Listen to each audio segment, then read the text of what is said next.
भैले चांदवा लाली रे भैले ज्योतिया लाली रे भैले ज्योतिया। अरे बैठना कौन दुल्हा फूलवा डासल रे से जिया। अरे बैठना कौन दुल्हा फूलवा डासल रे से जिया। कि कैसे में बैठी सासू फूलवा डासल रे से जिया। अरे फूलवा डासल रे से जिया। अरे पापा साहेब भीजत हुई हैं चारू पहर दिन रातिया।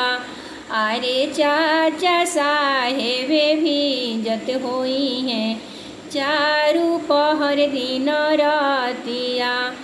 कि पापा साहब के देव दुल्हा चढ़ने के मारसल। अरे चढ़ने के घोड़ावा अरे घोड़ावा चढ़ल पापा है परियतिया। अरे मारसल चढ़ल चाचा है बरियतिया।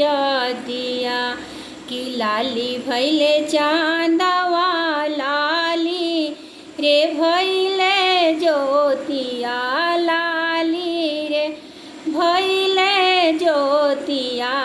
अरे बैठना कौन दुल्हा फूलवा डासल रे से जिया। अरे बैठना कौन दुल्हा फूलवा डासल रे से जिया। कैसे में बैठी सरहज फूलवा डासल रे से जिया। अरे फूलवा डासल रे से जिया। अरे भैया हमरो भीजत हुई हैं चारू पहर दिन रातिया।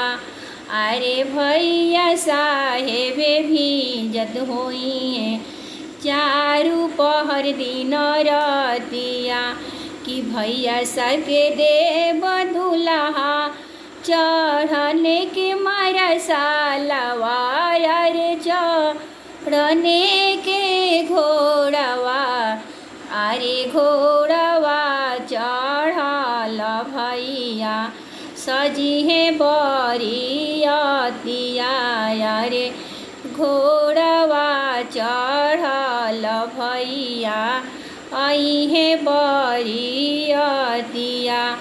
कि लाली भैले चांदवा लाली रे भैले ज्योतिया लाली रे भैले ज्योतिया।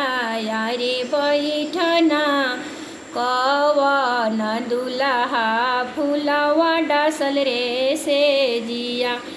अरे बैठना कौन दुल्हा फूलवा डासल रे से जिया।